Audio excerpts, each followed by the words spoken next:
Broadcasting live on YouTube, Facebook, and X. Here's your host, Andrew Romanella. Okay? Just get the hell out of here. Nobody cares what you think if you're not a Mets fan.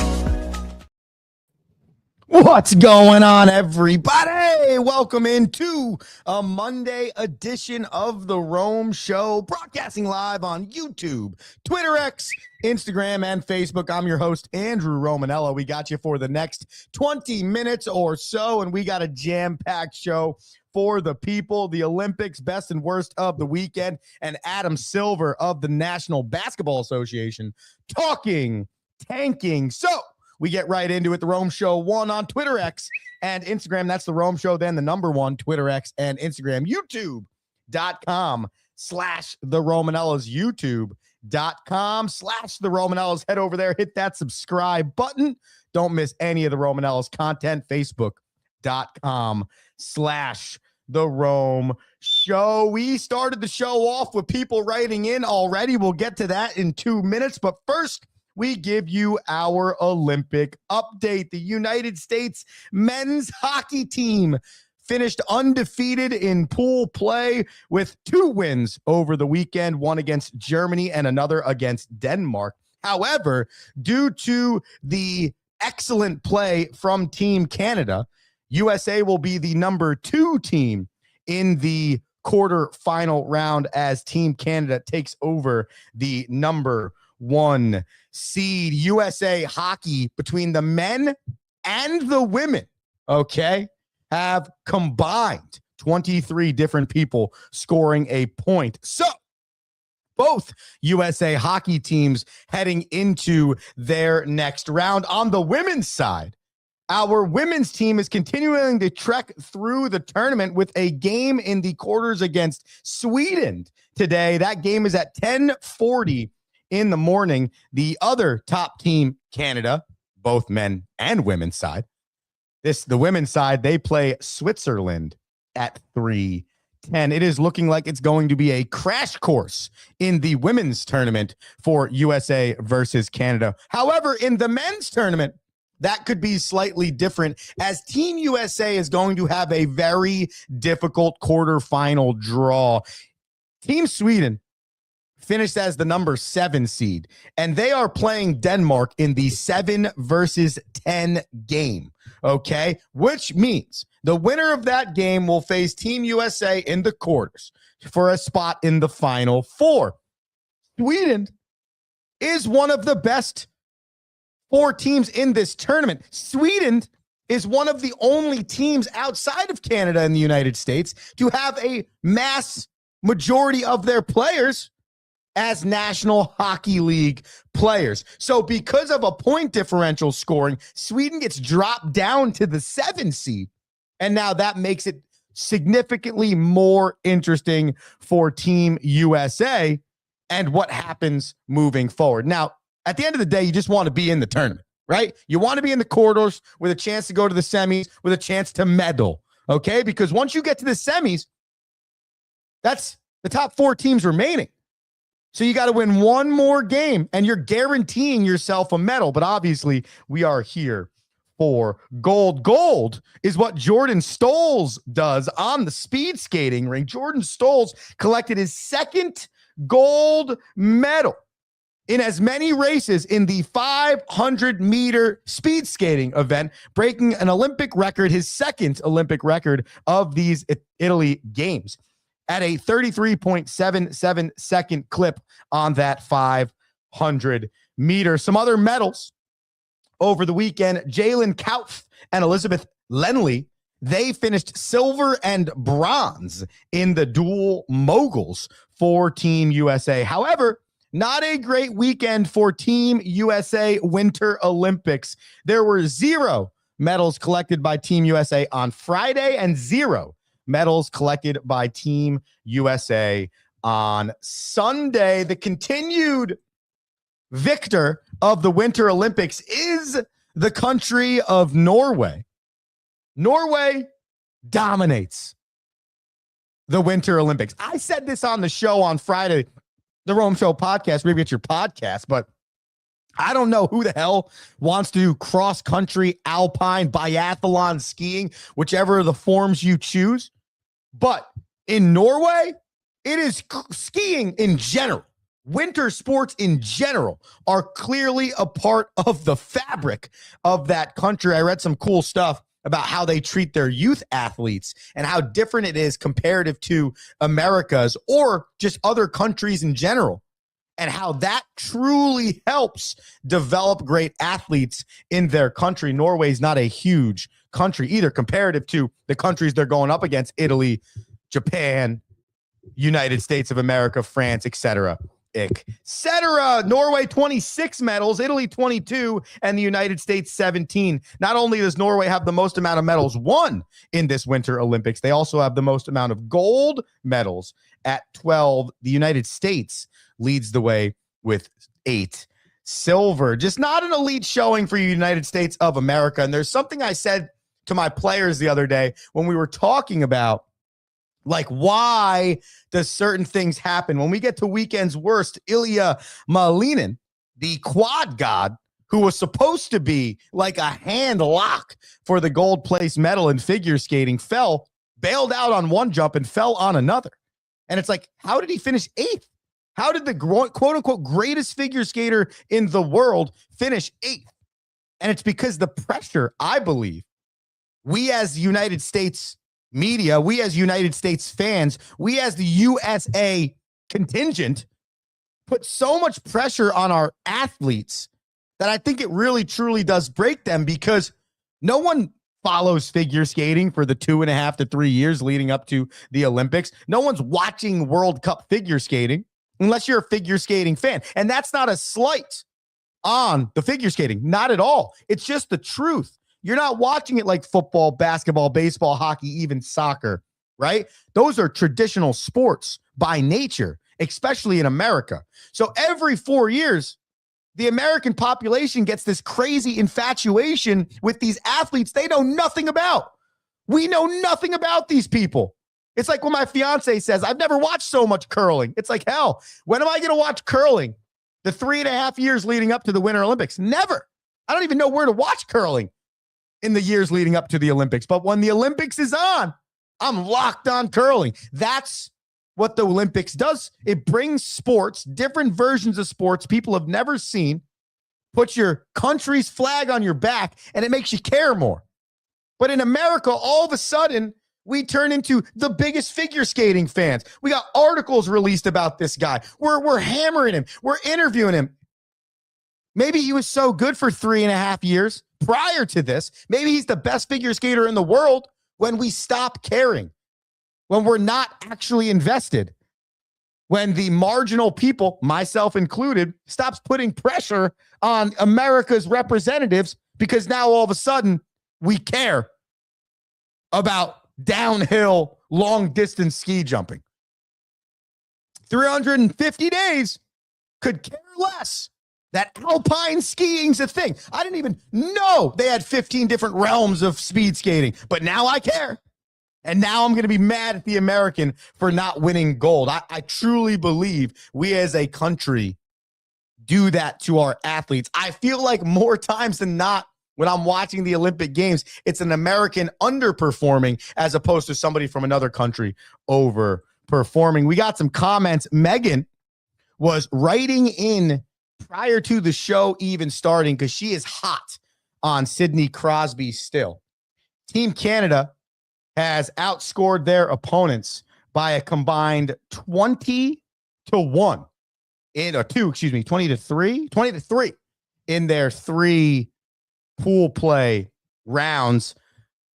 Megan wrote in, Sidney Crosby has yet another accolade besides his name. The Canadian icon registered a goal and 2 assists Sunday in a 10-2 dismantling of France as the country finished with a perfect record in the preliminary rounds of the men's tournament at Milan Cortina, and Canada is the 1 seed. Yes, Megan, you are still not understanding my point. So I'm going to put an end to this right now, and I appreciate the write-in. I did not say that Sidney Crosby is not an elite hockey player. I did not say that Sidney Crosby is not the best player in Canada. He's not the best goal scorer on Canada. Maxim Celebrini, literally 19 years old, is all we're talking about on Team Canada because he's the best goal scorer right now on Team Canada. Maxim Celebrini is doing things that Team Canada's never seen. Like what? Like, no, yeah, Sidney Crosby is elite. Yes, he's the greatest overall player on Canada. He's not the best goal scorer. He's not the best goal scorer right now on Canada. I'm not going to keep going back on this Sidney Crosby point. Sidney Crosby is elite. Listen to every show I've had for 8 freaking years. Sidney Crosby is elite. He is not the best goal scorer on Canada right now, proven by that he's not leading the team in goals. So, back to my original point. That's how good this Team Canada team is. They don't need Sidney Crosby to be the best team in the country. So, can I stop being told anything about Sidney Crosby like I don't know that he's the best overall player on Canada? But my point was not that. My point was how good they are is that Sidney Crosby doesn't need to be the best player on the team. Because Connor McDavid is possibly the best goal scorer in the National Hockey League. Maxim Celebrini, possibly the best goal scorer in the National Hockey League. I could keep going, but I'm ending this Sidney Crosby like I'm an idiot, and I don't know that he's the best player in the world. Meg, I love you, but you got to understand what I'm saying. Sidney Crosby, at 38 years old, is not the best goal scorer on Team Canada. He might be the best overall player, but all we're talking about, John Cooper chose the 19-year-old kid to take the penalty shot, and then his exact quote was, "The people came here to see Maxim Celebrini." So the head coach of Canada proved my point. We're going to take a quick break. We'll come back with weekend's best, weekend's worst.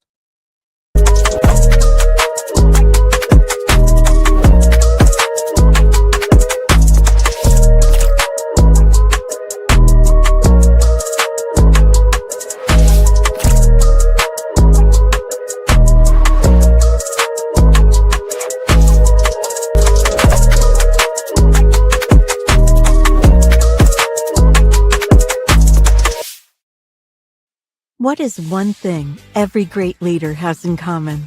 They challenge their people to not stop at the first right answer. Tighten the Lug Nuts is a leadership book that will teach you how to move past the first right answer with entertaining and detailed examples founded in real-world concepts and experiences. Accelerate towards your professional goals with Tighten the Lug Nuts, one of the best leadership books available.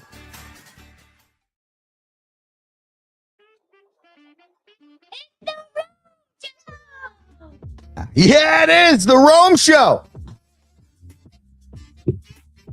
YouTube.com/the Romanellas. Twitter, X, Instagram, the Rome Show 1. Macklin Celebrini. I kept calling him Maxim when I was fired up. Macklin Celebrini.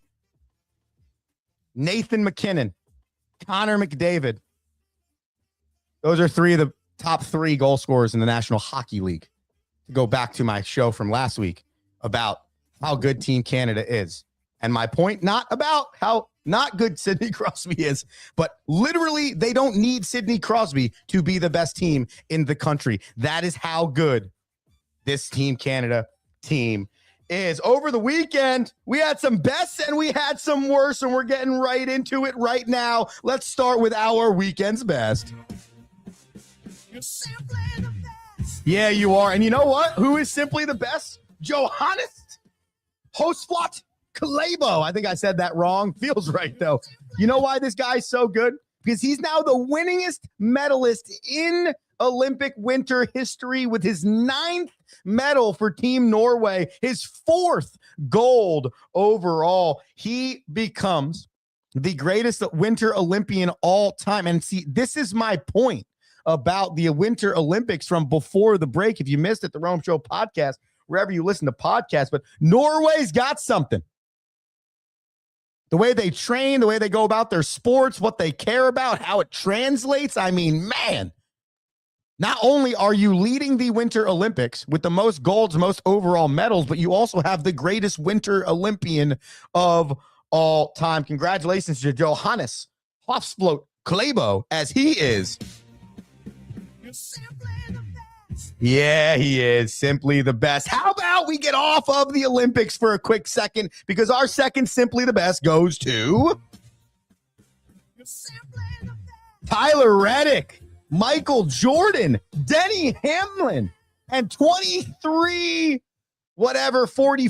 Racing as they win the Daytona 500, the first major championship for Michael Jordan as an owner.